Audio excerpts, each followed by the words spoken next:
Since the beginning of time, man has been in awe of nature's great beauty.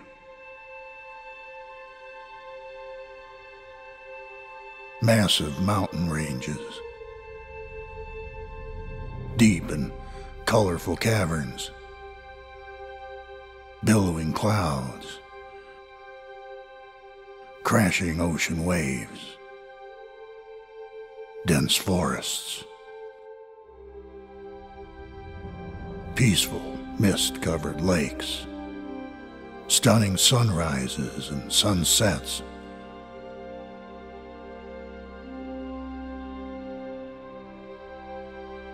the mountains are calling, and I must go. These words were spoken by John Muir, a naturalist born in 1838 who devoted his life to saving the land. At a time when conservation was unheard of, it was Muir who saw the beautiful forests being destroyed, and he fought for their preservation. Muir was way ahead of his time. But man did not pay attention to Muir, at least not until the painters emerged on the scene.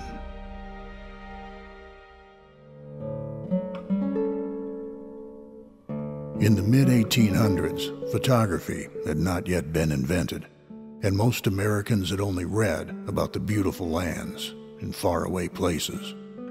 There was no tourism, because these wilderness landscapes were almost impossible to reach.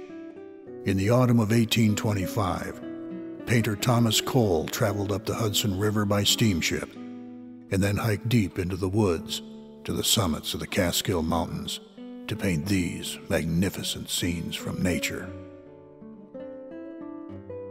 Upon his return, Americans finally had the pleasure of seeing these amazing landscapes for the first time by viewing his paintings.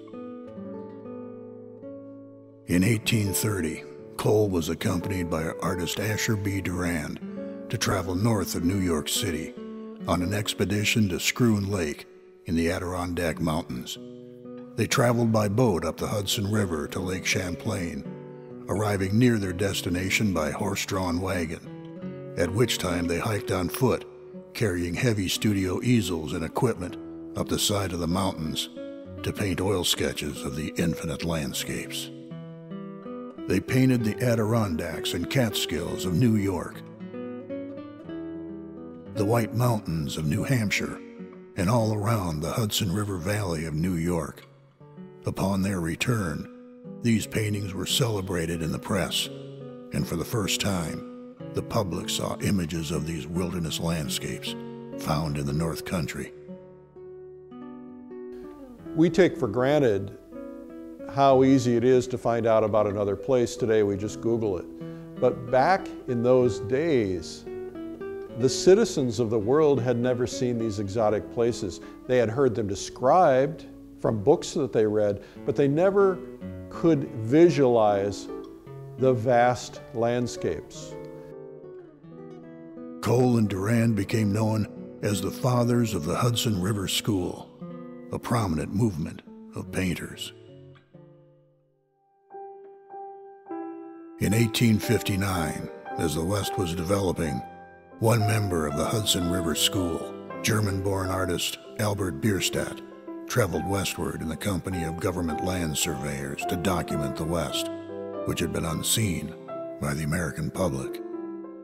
Bierstadt would return to New York with his drawings and small paintings created on location, which he used as references to create enormous paintings of the American West.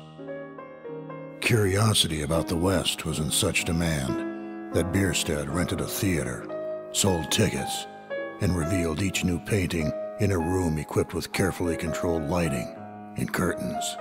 At the moment each painting was revealed, they were met with thunderous applause by the audience as Bierstadt told of his adventures with Native Americans.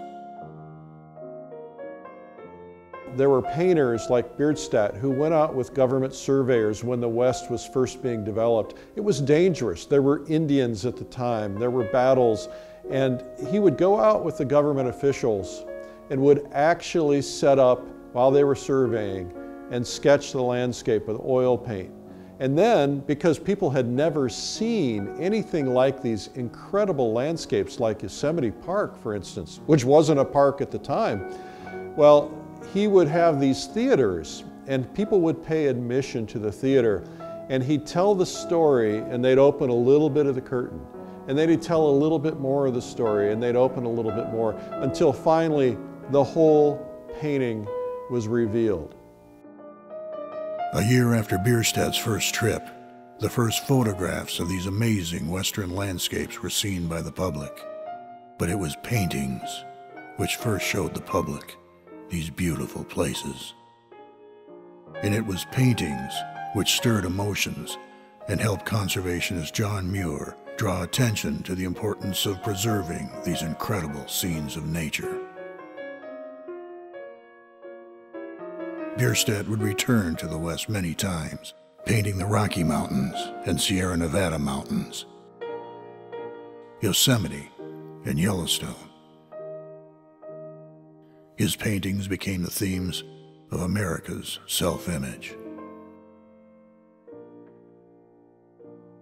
William Byers, editor of the Rocky Mountain News, shared this account of Bierstadt's painting process.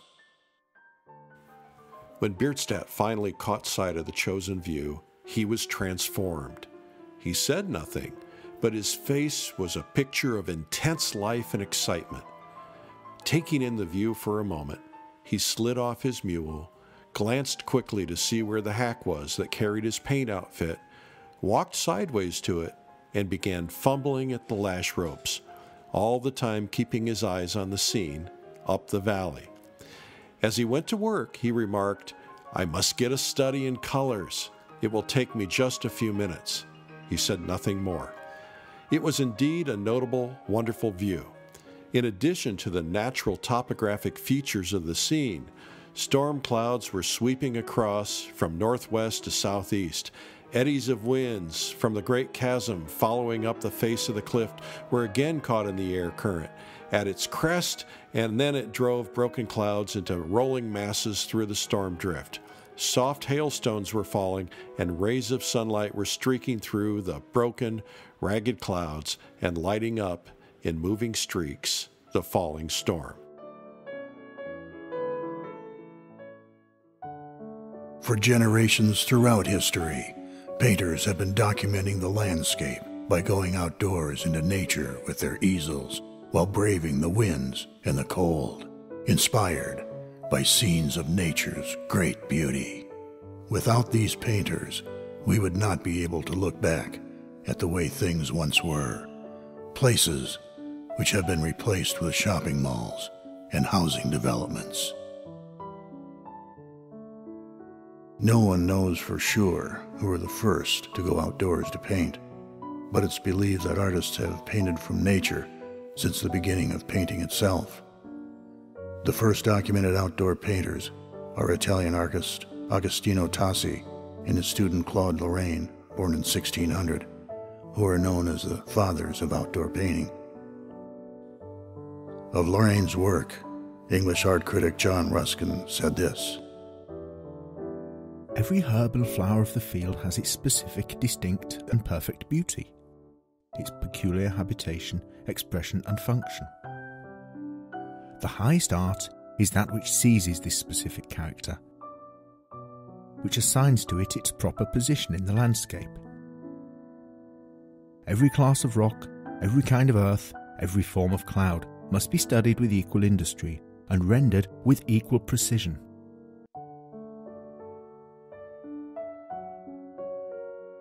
Painting outdoors with Lorraine and Tassi was Italian artist Salvator Rosa and French artist Nicolas Poussin.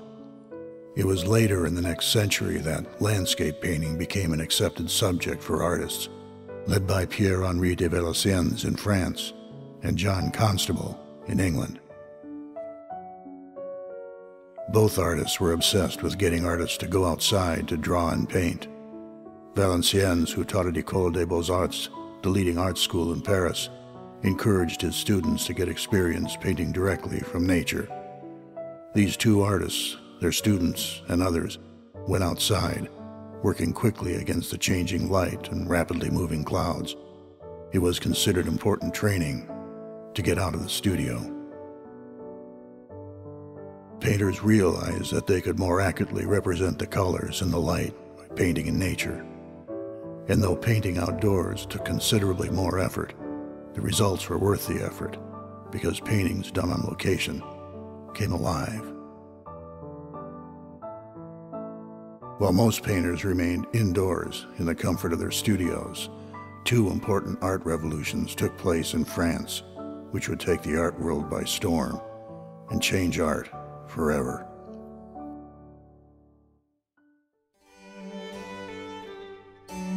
Painters known as the Barbizon School painted scenes of everyday life and everyday farmers in the fields of Barbizon, France from 1830 to 1870. Artists like Theodore Rousseau and Jean-Francois Millet and Charles-François Duvalier began this movement, which was later embraced by others like Jules Dupree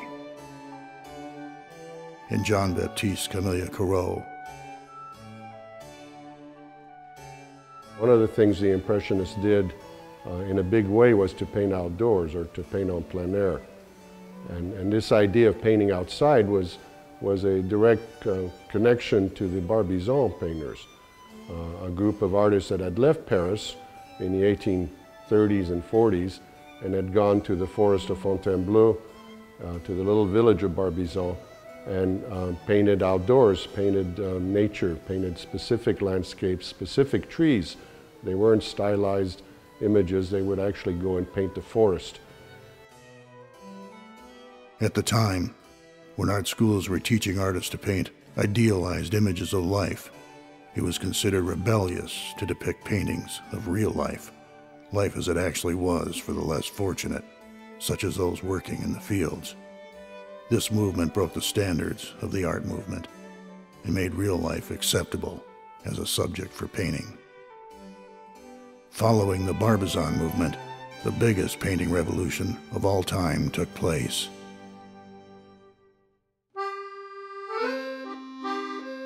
In the early 1860s, four young painters met in art school and discovered that they shared an interest in painting landscapes and contemporary life. They often ventured into the countryside together to paint in the open air, but not for the purpose of making sketches to be developed into carefully finished works in the studio, which was customary at the time. They painted finished works on location. These young rebels became legends. Claude Monet, Pierre-Auguste Renoir, Alfred Sisley, and Frederic Bassia discovered that by painting in sunlight directly from nature and making bold use of the vivid synthetic pigments which had recently been invented, they could develop a lighter and a brighter style of painting than the darker paintings created by the Barbizon painters. I'm sure that artists have always gone outside to do sketches and oil studies and, but it was just that it became much more formal, and they began to think of the works as independent works of art in the 19th century, in part because the Impressionists wanted to break from the academic tradition, and in part because the colormen, as the art material manufacturers were called then, started putting oil colors and watercolors into tubes, which made it easy for the artists to take outdoors. They didn't want to follow the academic requirements of painting large, ostentatious canvases that dealt with historical subjects, with mythological subjects. They wanted to do ordinary life, a very democratic form of art, ordinary people doing ordinary things.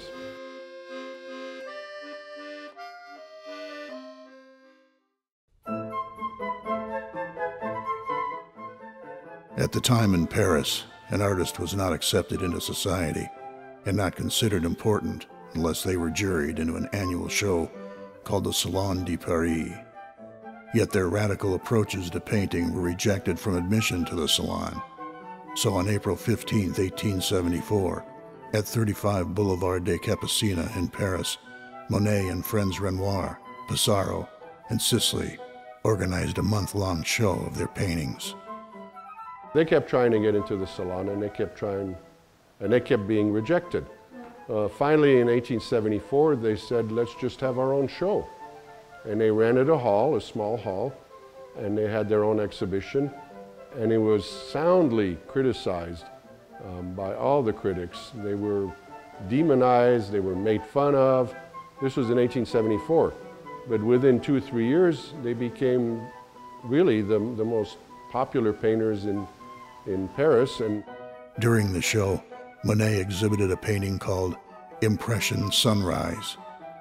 Art critic Louis Leroy reviewed this show in a local satirical newspaper on April 25, 1874, where he referred to the work of Monet and friends as Impressionism, a derogatory term to describe their artwork. But the term stuck, and the group became known as the Impressionists.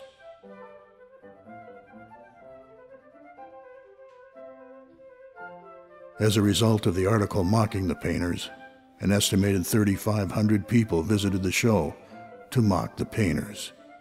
Yet many ended up embracing the artworks, some of which were sold to those in attendance. The Impressionist style, with its loose, spontaneous brushstrokes, would soon become synonymous with modern life. This began what was to be a successful career for the Impressionists. Monet became wealthy from his paintings, and later built his legendary home in Giverny, where he planted his now famous gardens, which became the subject of many of his paintings.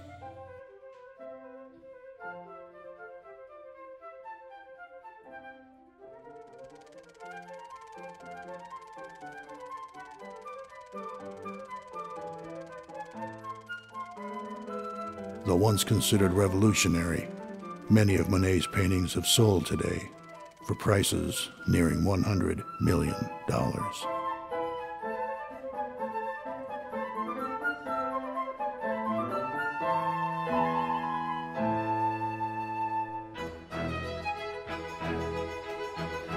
Theodore Robinson was the first American artist to visit Monet's garden, where the men became great friends and painted together. Robinson moved into the home next door, where he stayed for 10 years. Robinson became one of Monet's closest friends and actually bought the house next to Monet's house in Giverny. Lived there for about 10 years, came back to America fully intending to return, but other things happened, and of course he just never got back.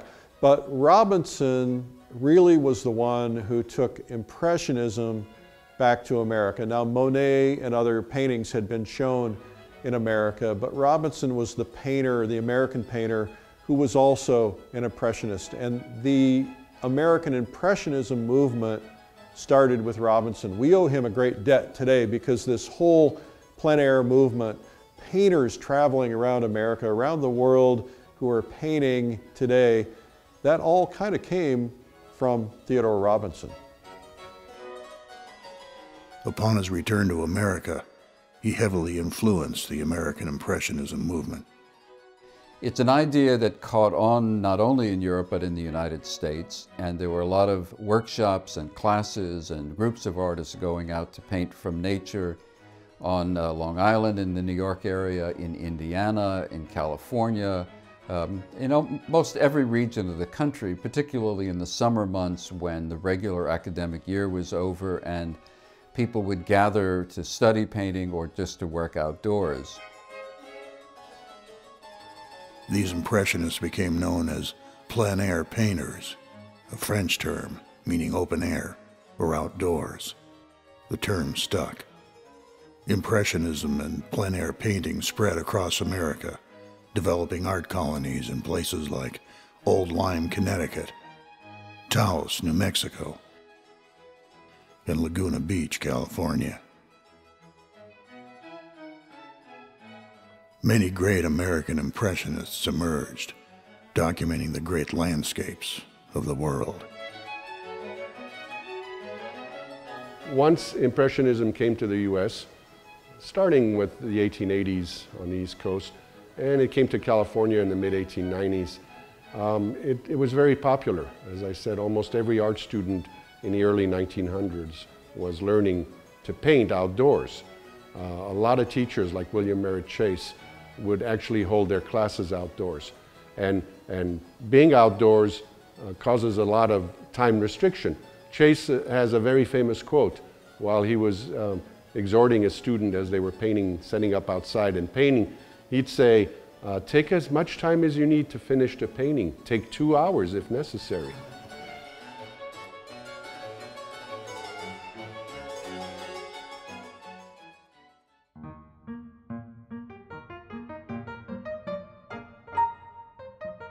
What started hundreds of years ago, where men and a few women took their easels outdoors to paint, has turned into a huge worldwide movement today. For some, it's a hobby, an excuse to be outdoors in nature, a chance for self-expression. For others, it's a profession. I think in the last 20 years, there's been a kind of an explosion of interest for a lot of different reasons. One, because I think people are much more interested in working outdoors. A lot of the people we profile in plein air say that they grew up camping or hiking, and those are activities they enjoy, and that plein air gives them a way of combining their interest in painting with their interest in fishing and hunting and hiking. So it's a perfect way to explore both interests, being in nature and also painting. Many artists travel from city to city, painting on location and showing their works at plein air art shows and festivals. The appeal of plein air painting is that people can be outdoors, traveling to beautiful places and inspired by nature, setting up their easels to do a painting as a souvenir of their travel, something more special than a photograph, because it represents the impression of the scene, something that translates the feelings they experienced from their adventure. It's an ideal lifestyle for people who love to be outdoors. When I first started plein air painting, it's probably been about 20 years now. There weren't that many of us back then. And people didn't even know what plein air meant and what it was, and I was always having to explain myself. And so now it's really interesting. You know, back then I'd drive around, and when I'd go out and paint, I'd never see another painter. But now, even in Idaho, which doesn't have a very big population, I can usually find another painter on the side of the road and pull over and introduce myself and go paint.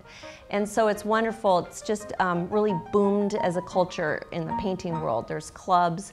There's a wonderful, beautiful magazine out about it, and conventions and ways for artists to connect and not be so isolated with the plein air discipline. When I got into this about 10, 12 years ago, there was a small plein air movement. Today there are thousands and thousands of people who go out and paint, and even more thousands of people who go to plein air events to watch the painters, to look at the paintings, these fresh paintings just crafted that particular day or that particular week. It's an amazing experience. For some, extreme plein air painting is a sport in itself. I think it is very important, so if you paint winter, so you should be cold, it is fair. So if you paint summer, it is hot, or it is rain or fog or whatever. So, but when you go outside, you not only see it, but you smell it, you feel it, you experience this atmosphere around. So that's why I think it is a huge difference between painting from plein air in the real place and a painting from the picture. As artists brave extreme elements like blowing snow, or backpacking miles into untouched wilderness. It's perfect for those who want to challenge themselves and still come home with a painting as a memento of their trip. For others, it's about an easy-to-reach spot along the road, and a couple of glorious hours spent capturing a scene they spotted while driving by. Plein air painting can also be a very social activity. With thousands of people of all ages painting outdoors, these artists are making friends in their own town so they can go painting together. Or they can contact artists in almost any city in the world to paint with them when they travel, making instant friends wherever they go. And there are plein air painting clubs in almost every city, state, and country, which gather locally to paint each week, which creates deep friendships. There's a nice camaraderie about it. Artists get together and they trade stories about what people say to them when they're out on location. They share ideas about the ways that they work and the materials they use. And it's a nice social interaction between artists who would otherwise spend their time in isolation in a studio. So it's a nice way for even a dedicated studio painter to take a break and get out into nature, do sketches, and take them back into the studio and use those as the basis of their paintings. For most, plein air painting is just a hobby, producing paintings for themselves, their family, and their friends. For others, plein air painting is a career, painting full or part-time, and selling their works in galleries, art shows, and online. Imagine painting something you love and getting paid to do it. And painting is a tremendous challenge, yet a great stress reducer. History holds many great minds who used painting as an escape, yet took it very seriously.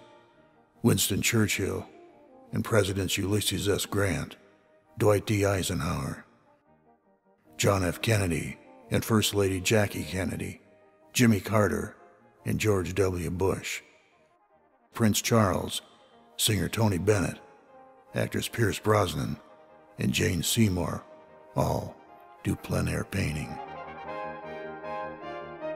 Plein air painting isn't just about the landscape.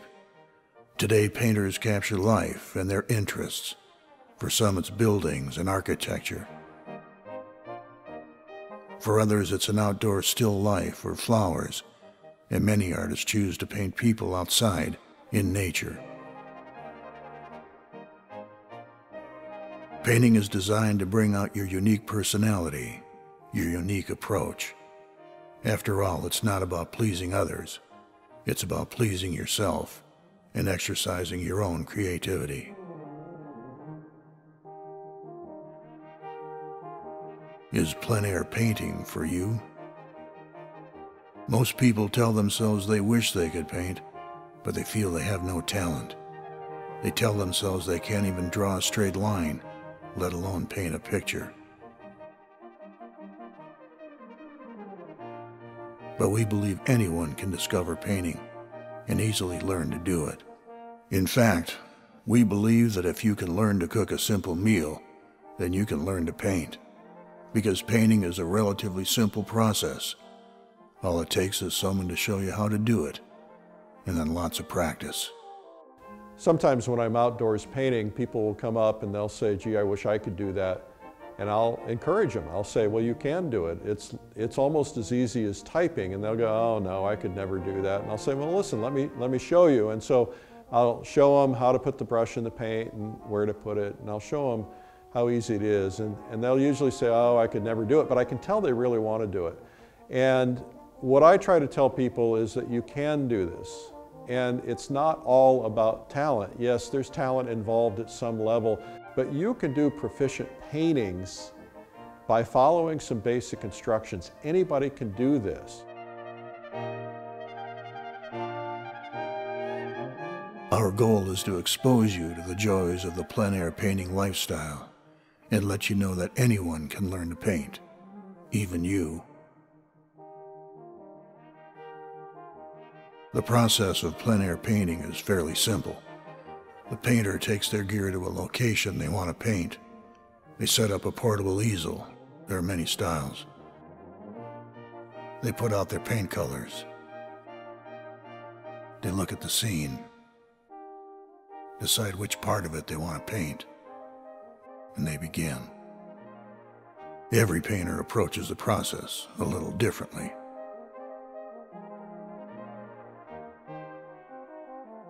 The goal isn't to get an award-winning painting, or even to sell your painting. The goal is to express your creative instincts, find a hobby you love, delight in being outdoors, and find joy in the process. Plus, you make lots of great friends. And yes, it will be a little frustrating in the beginning, which is no different than learning to play a sport or an instrument. But if you hang in there, very quickly you too will be creating great paintings in no time. And if you stick with it, you'll be creating some wonderful work. The more time you spend on it, the better you'll get, especially if you take some lessons. For me, it was always a way of experience the world, experience the places where I travel. So I travel a lot, and I painted in Italy, in Switzerland, in France, in United States, around Russia and Ukraine and Belarus, everywhere. So, and in every place, people are very interested of what you are doing. Kind of, you are talking to them international language, so they see what you do, and they are so happy that you came in their small village or in their big city to paint their native place.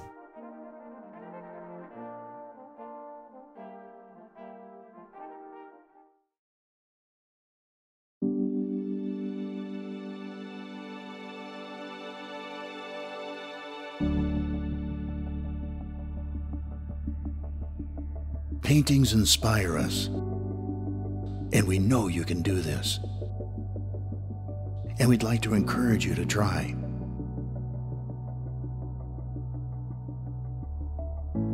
The publishers of Plein Air magazine have prepared a special website just to help you explore plein air painting. On the site you'll find free video lessons, a list of materials you'll need, even some basics you can invent at home just to try it out, and tips and techniques from the pros. Plus, you'll find lots of encouragement. We're convinced we can teach anyone to paint. On the website, you'll also find a directory of artists, so you can locate someone locally that offers group or individual lessons, which will make things a little easier for you. Soon you'll be painting on your own, and you'll have your first plein air painting. Painting isn't for everyone, but we think everyone should try it and not give up too soon. Most of us have creativity inside that we want and need to express. So let us encourage you to try plein air painting. What people love about plein air painting is they get to enjoy the great outdoors, travel to beautiful places to paint. They start seeing the world as an artist. They see color and light differently than they ever have. They make lots of new friends, and they get a chance to express their creativity.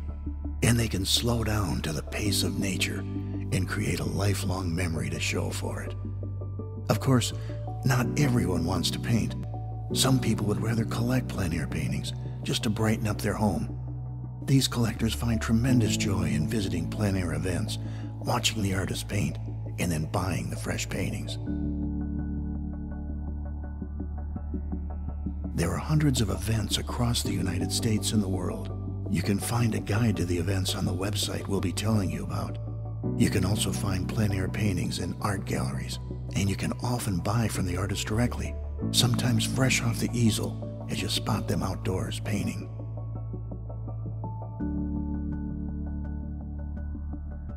If you're interested in learning to paint, we've put together a website about plein air painting for beginners, young, and the young at heart.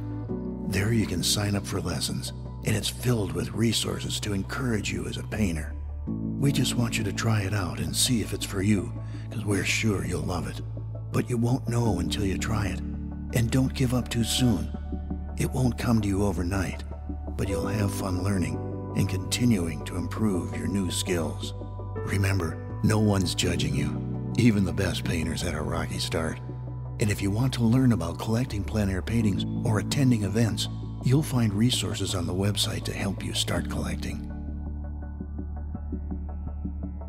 Plein air painting has a rich history and has had a resurgence across the world. You can be part of this movement and bring great joy and satisfaction to your life. Simply visit the website for all the free resources you'll need. It's designed just for you, someone who has never painted before but wants to give it a try. On the site, we'll show you everything you need to start out. Plein air painting is our passion, and it's our desire that you'll come to discover the fun, creativity, and the friendships that can be found in the beauty of painting outside. We hope you've enjoyed the story of plein air painting's history.